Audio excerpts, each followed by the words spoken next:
Hi, and welcome to episode 4 of the Low No Drinker podcast, the companion podcast to Low No Drinker magazine, the #1 UK magazine for sober curious drinkers.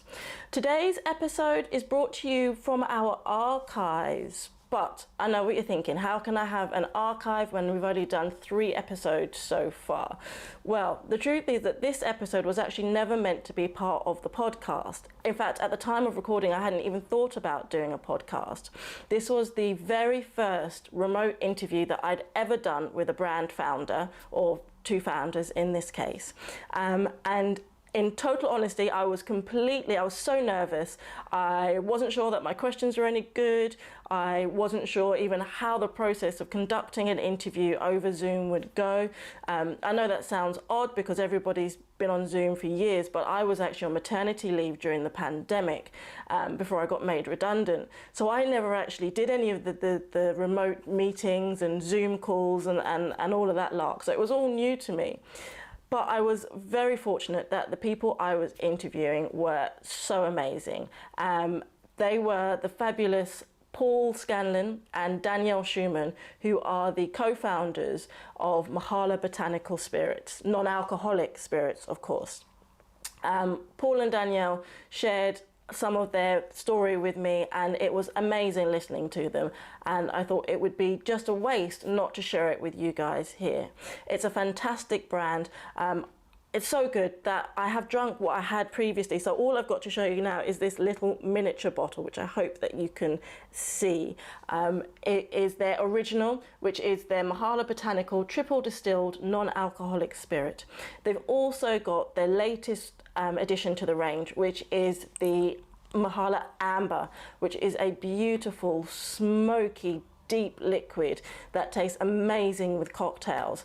I was fortunate enough to meet Paul at a recent event, the Pub in the Park over here in the UK, which is a series of festivals celebrating food and drinks and music. Sadly, they didn't have a very wide range of low-no brands, but the ones that they did have were fabulous. And when I met Paul in person for the first time, it was so lovely, and he made me an amazing cocktail with his amber liquid. It was a dark and stormy, and it was just beautiful, so I highly recommend you give it a try. But before you rush off to the shop to place your orders, why don't you stick around and have a listen to this week's interview with Danielle and Paul from Mahala Botanical Non-Alcoholic Spirits.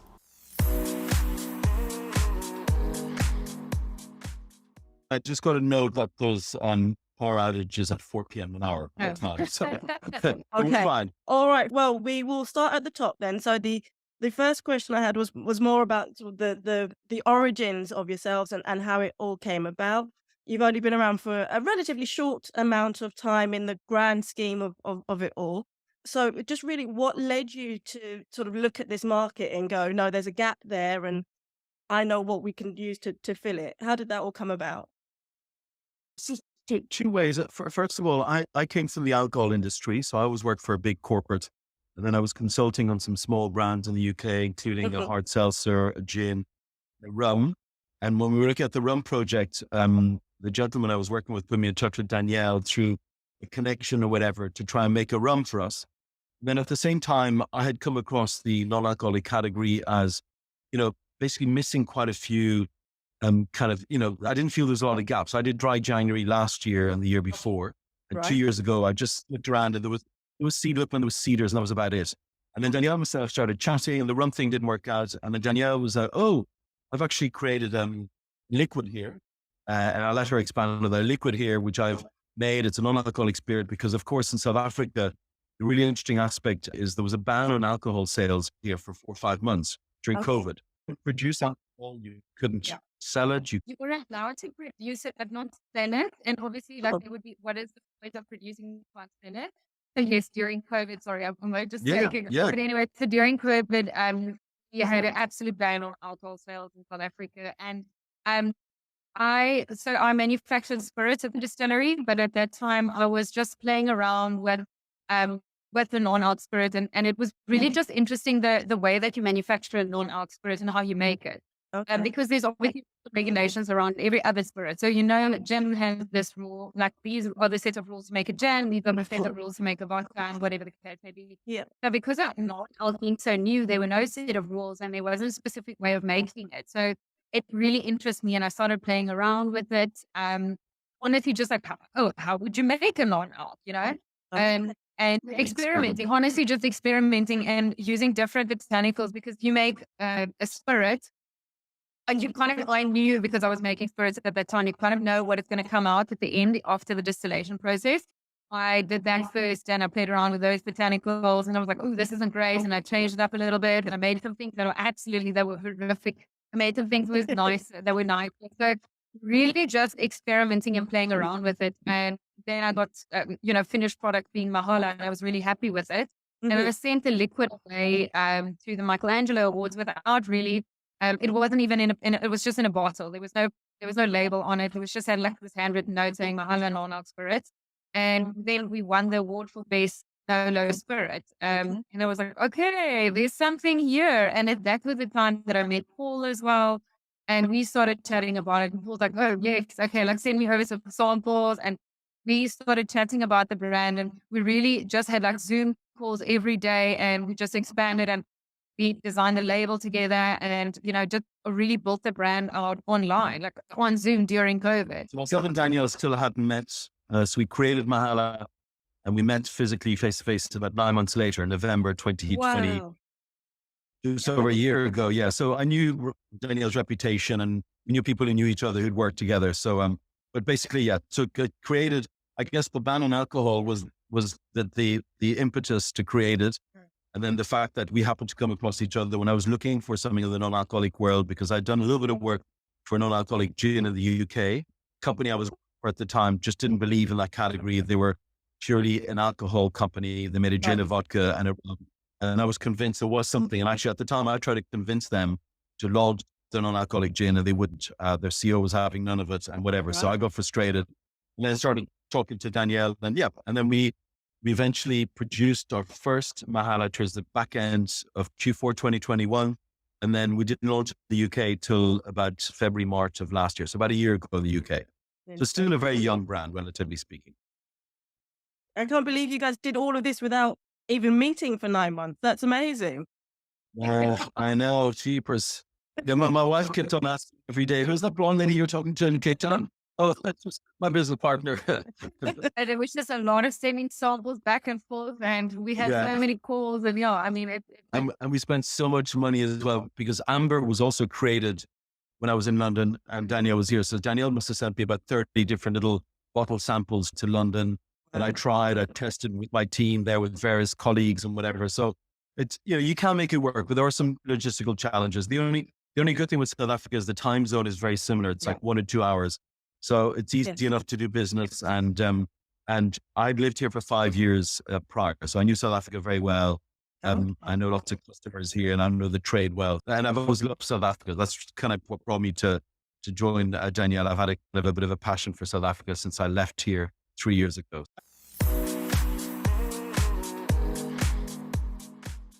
So in terms of the creation process, you were saying you did a lot of trial and error.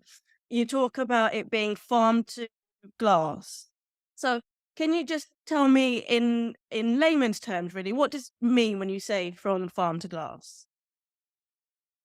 So we start off with the botanicals. And so some of the botanicals we pick ourselves and we really harvest them. So we've got a family farm in Franschhoek where we get some of the botanicals, which some of them are indigenous. And then we have some other ladies foraging some of the other botanicals for us. Honestly, some of them, like Citronella pelargonium, it grows wild. If you go hiking in Cape Town, you can pick the botanicals there. So it's really special. It's local to South Africa. And so, as I mentioned, harvesting some of it ourselves. So that's the first part of the process is the botanicals, picking the botanicals, foraging the botanicals, and then the actual manufacturing process. So for me, when I said we were developing, how do you make a non-alc? So how I make it is it's the same way as you do a premium spirit. So it starts off with a distillation process. So we create alcohol. So it's exactly the same fermentation, distillation, and then we have our base alcohol, which is the first distillation, creating the alcohol. Then we add the botanicals to our still. and we macerate the botanicals. And then we make water on site and we add that to the still. And then we do the second distillation where we actually distill out all of the alcohol. We put it to the side. And then the third part of the distillation, that's where we actually get Mahala. So that's the non-alc distillate. And that's what we use. We don't add any flavorants. We don't add any colorants. We don't add any artificial stuff afterwards. We just add potassium sorbate and citric acid, which is the preservative, a natural preservative. And then we bottle and label the product on site at the distillery here. So we're a group of females that work at the distillery. We do everything by hand here. All female, apart from today, obviously. Apart from today, and we do all of the lot numbers. Everything we write ourselves, and we box it and label it and put it on the pallet. So everything happens at the distillery. And I think that's when you say pour into glass. It's really we part of the process from the beginning where we pick the botanical to the end of it, where we actually bottle it, label it, put it in a box. So we are actually, I think we are the only ones, the only brand available in the UK that does all of that. Usually most of them, 90% of the brands outsource to a production plant or to a blending house or something. So there's no one else. The closest to us is probably Bax Botanics, although they don't bottle on site. They don't have a bottling. They just do their own distilling, but they don't bottle on site. So that's our kind of USP, our main point of difference versus anyone else.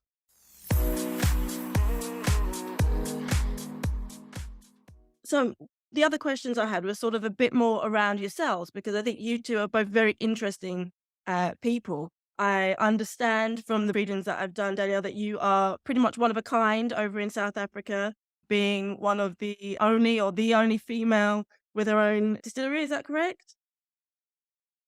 Yes, other female distillers. It's few and far in between. I don't think there are many, but there are others as well. Yes. I mean, it's Very just few. very few. I think something other points where we're different is our stills as well. So we have our custom stills, which were built. So it was designed and built in South Africa. That's also and vacuum stills. So that's also a different a point of difference where there's very, very few vacuum distilleries. It's just because it's a little bit more technical to distill that way. I think it creates a premium product and a better taste profile. But in terms of me, I think it's something that in South Africa, there aren't a lot of distillers and there aren't a lot of female distillers, and it's quite difficult. There isn't a specific thing, so you can't go and study and say, okay, I want to be a distiller, and I go study that. And there's a lot of focus in South Africa on winemakers, and it is mostly male dominant because it is a bit more physical. So it's something that I think it's really important to actually address that on the grassroots problem. Like on grassroots, like we should say, listen, let's create some programs where we focus on females and just really get them into distilling and into like manufacturing, because you don't have to be able to pick up heavy things. You can drive a forklift. I have a forklift, so I don't need to be able to pick up heavy things. So I think there should be a little bit more focus on that, but it's getting there. And I think there's a lot of support for females in the industry at the moment. Like really, there's so much support, and it's great that people are saying, okay, cool. Like, how can we upskill? How can you teach? How can you teach this skill? So I was doing a tasting the other day, and one of the people at the tasting, they're like, oh my word, my daughter is so interested. Like, would you mind just giving her a call and chatting about distilling? And can she come to the distillery? Can you just show her what it's like? So I think there's a lot of that happening at the moment in the industry, which is really, I'm really happy to be part of that little bit of a change. Part of a movement into opening up the industry to more people and to women who want to get involved and do something different. Absolutely, yeah. I'd say honestly, Danielle, I'd say you're probably the only female distiller who owns her own distillery. Yeah. Because there may be other distillers who work for big businesses like Inverroch Gin. Yes. The lady founded that, but she's now sold to a big corporation. Yeah. So probably you're one of the few, I'd say, even if you look at the world of Scotch and Irish whiskey and so on, there are few and far between the number of females in that industry. And also yourself, Paul, so you come from quite a heavy alcohol-led background from my understanding with your previous roles. What led you, I mean, you mentioned you did Dry January. Was that really the catalyst for you that led you into the low-no world? Yeah. So I worked 20 odd years for a big international, which led me from Ireland, which is my home country, to the UK, to South Africa, and then back to the UK. And I left them 3 years ago. But also 3 years ago, as I was leaving the company, my ex-company bought a non-alcoholic spirit brand, Mhm. Cedars. And Okay. South Africa was one of the first markets in the world to launch it because I used to work with the gentleman who launched it. So I suddenly saw this, non-alcoholic, interesting, because we had never experienced non-alcoholic spirits in the world of alcohol. We were truly a big alcohol brands company. And then I came across this company that were doing a gin and a non-alcoholic beer. They didn't believe in it. And then suddenly Danielle, myself, and Mahala started working, and I had done dry January for the first time ever, actually. Myself and my wife both did it in 2021. And it was kind of very little choice out there. The wines were terrible. The beers were good. There were some really good non-alcoholic beer. And of course, I tried Seedlip and Cedars, and there was few and far between. There were a lot of what I call commodity type of non-alcoholic products to just replicate a gin, a rum, and so on. But I found a lot of them were very sugary, a lot of sugar. And I always tell consumers, check the back of the content, because a lot of them have a lot of sweeteners and sugars in them and so on. So that kind of triggered the fact, let's look at doing this ourselves. And then, it was a labor of love, but it's taken a while. It's, we can't underestimate the amount of time it takes to create the right packaging, the liquid, down to this tiniest detail, how long it takes to create labels as well. The lead times are really long. Yeah. Then there was a crisis of glass last year, very hard to get glass anywhere. And then the price of paper and packaging's gone up 80% in the last couple of years. And then, throw the lack of electricity in South Africa, and throw that on top of it. And that creates, so certainly we've learned a lot along the way. And, we learned a couple of things, like we launched a very large size bottle, 75 cl. We learned that probably 50 cl is probably a better size for the UK. It's a cheaper price point for consumers to come into the category. First time they've touched and tried this product, so you learn to kind of create some different sizes by channels. But people love the story, and the younger they are, the better, because the young millennials, 20 somethings, early 30s, love the fact that there's a real distillery, there's a real female behind it, there's a craft, and this is all done by hand. And there's a great story as to how the brand started. So they love that, rather than, I think it's older consumers that are buying the Gordon Zero, the Tanqueray Zero, the clean liquor gin, because they just want to substitute their Gordons for non-alcoholic. So Yes. younger millennials at all these concerts who did all these festivals, they're always really interested in the story, and they're very inquisitive about where do you source your brand? Is it ethically sourced, or the botanical source ethically?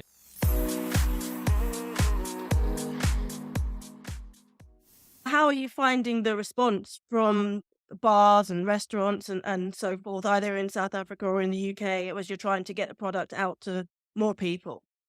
I think that the consumer feedback has been fantastic. So we do a lot of our sales direct to consumer.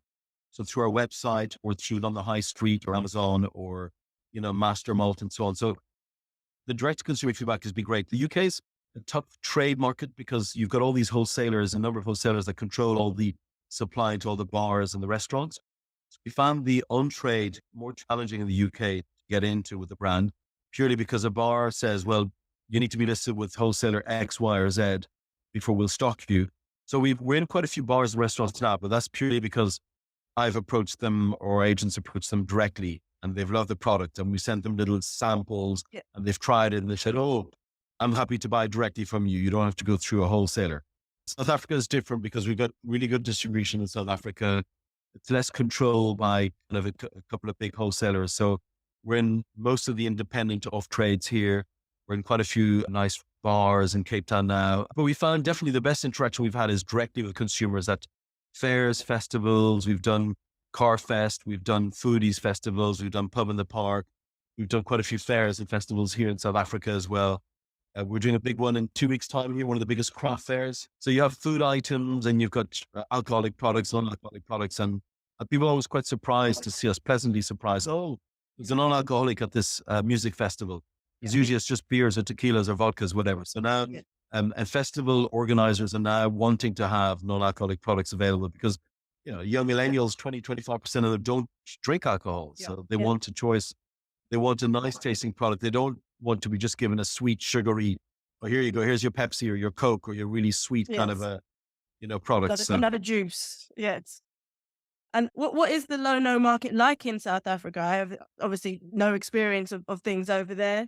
In comparison to, say, the UK, would you say that South Africa is leading the way? Are you one of the few? What's it like over there? So South Africa is definitely less advanced than the UK or Western Europe or the US in no-low. Okay. Much smaller. So probably about, roughly speaking, it's about 5% the size of the UK. And but it's much less competition in the market here, much fewer brands. But there is a big opportunity here because there is, for example, in Cape Town, there's a huge Muslim population here. About 1 million people in Cape Town are of Muslim faith, so they don't drink. And there's about 12 or 13 languages, and quite a few of them of these groups don't drink alcohol for religious reasons again. So there's a big opportunity here, but it's going to take time, education. It's less advanced definitely than the UK and the US, but definitely a big opportunity. And one for you, Paul, with your industry knowledge, where do you see the no industry in the UK moving in the next few years? Obviously there's been quite a shift. Do you think there's a lot more room to grow, or is it starting to reach a plateau, or how do you see it moving? Yeah, absolutely. So the no-low, the world of no-low hit $10 billion last year. So if you add up all the no-low brands of spirits, wines, and beers, the UK is probably the top two or three in the world, with the US and Germany. Yeah. Although Germany tends to sell more kind of beers, the UK tends to be more spirits. The UK, I think the forecast the next 3 years for the UK no-low is to grow at 8 to 10% when alcoholic spirits are flat. So definitely an opportunity. And the fastest growing category within no-low are non-alcoholic spirits, i.e., what we do, botanical spirits and so on. So big opportunity, younger people, even Generation Z or Z that are coming through now, are drinking even less than millennials and certainly less than Gen X. So there's only one way, and this category is really, really going places. And the fact that we're also vegan and we're gluten-free as a product, sugar-free, that also brings in all kinds of new consumers that are gluten, vegan, vegetarian. So definitely a big opportunity. And the US is our next opportunity. We're getting hopefully our first order this week for the US, our first big order. So we've just went to sign with an importer there. So the US is a big opportunity. Well, that was one of my next questions, which is what is next for Mahala? Our new kid on the block would be Amber. And this one is really unusual because it has chilies in it and smoke and oak natural extract. Yeah. It has a real smoke to it. It has so it's delicious as an old fashioned or as a mule as well. But old fashioned is certainly my favorite. So this is really our new, really interesting product. And everyone who's tried it has kind of gone, oh, wow, there's nothing like this out there. Really unusual taste. Yeah, it really is. And yet it's no addition of sugar or sugar cane or any stuff like that. It's purely from sugar-free, so gluten-free, so vegan-free. I think realistically, I think there's two kind of categories of non-alcoholic spirits. There's the kind of mass brands like Clean Liquor Co., like Larry's, that are selling from maybe for 14, 15 pounds a bottle, that are doing a gin, a vodka, whatever. And then there's the craft brands like ourselves. And there's 2 or 3 other craft brands that are, that we probably compete with, which is more the premium end. They're handmade, they're hand signed, they come from a real distillery as opposed to a bottling plant and a blending plant somewhere. So that end of it will always be more premium and more kind of, I guess, exclusive. So like in the world of whiskey, you have I just wanted to say that. I was literally, while you were talking, I was thinking about whiskey. Yeah, like in whiskey, you've got your single malts, the top end, the really boutique. That's where we see ourselves. Everything is done by hand here. So if an order tomorrow came in for 50,000 bottles for Waitrose, I'll be very busy. Yeah, we'd have to expand. So we're capable of doing, nice in the thousands of bottles, not a problem. Weekly, here, that's not an issue. So we're always going to be at the craft end, at the premium end. And we believe that consumers are willing to pay, and we know from research, they're willing to pay the same price as an alcoholic brand if you produce a really nice product that's got quality packaging, quality taste, and that has a nice story behind it. So, people say, oh, how could you sell a bottle of non-alcoholic for £27 when you don't pay duty? Yes, but we create an alcohol and then we extract the alcohol and we do everything by hand and we package everything and every bottle is hand signed. So that costs, it's like when you go to your farmer's market, you get a craft cheese or salamis or whatever, you're going to pay more for it because it's a craft product. It's not made in a big factory somewhere. So I think that's the kind of the education bit that we're trying to get across to the trade as well as the consumers. I think just educating the consumer about what you're drinking, and younger people now are doing that. They're like, where's it coming from? What goes into the bottle? Who's making it? So they're very much aware of it. So it's just, having that conversation on why is it more expensive, where is it coming from, all of that. So we're lucky enough to say that, here it is, this is where it's coming from, and just constantly making sure that the quality is what we say it is. So it is premium. We are gluten-free, we're sugar-free, we're alcohol-free, of course. And then MPD, we just launched our second variant, which we're really, really excited about. And just, ongoing to make sure that we constantly innovating. Yeah, exactly.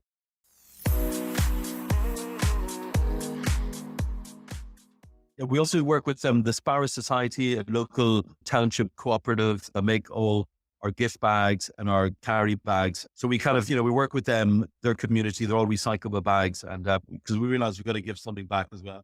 And Danielle looks after her team really well here. We've got two wonderful ladies working with Danielle here who are, local ladies from Cape Town. And it's really a local kind of community outfit here. How did that come about with the Sparrow Society? We were looking for some kind of gift bags. And then, so that's true. Yeah, we came across them. They make recyclable bags for many kind of other brands, including some kind of luxury and some beauty brands. Yeah. And they're all made by township ladies who are given a sewing kit and a sewing machine to their household, and they can do this safely within their house, because traveling around some of the ships, it can be a bit challenging and a bit dangerous. They get this sewing machine and then the patterns and material, and then they make the bags in their house, and then it gets collected from them, which I think it's fantastic. It's a skill that's taught to these women, and it's income for them. So yeah, we really have to be partnered with them. And then once a year we invite the ladies and we do like a food, and we do Mahala cocktails. We get to meet. There's about 20, 25 or something lady who work in this society. So, but that's it. We don't work with anyone else. We did try and work with the Botanical Society of South Africa, and we did our best to try, because we thought it would be a really nice link. And we even told them we'd give them a percentage of our turnover that they could invest back in the maintenance of the botanicals, because, without botanicals, we're dead. Yeah. So it's very important, but it's because it's a government owned society, it's just impossible to, we got nowhere. So let's say we're only working with a Sparrow. Thanks, Paul. Thanks, Danielle. Good luck with the power outage.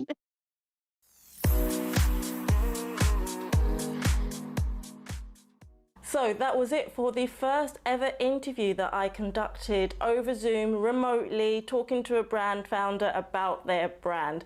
It's really interesting for me to watch back and listen back and see what that was like compared to how I am now.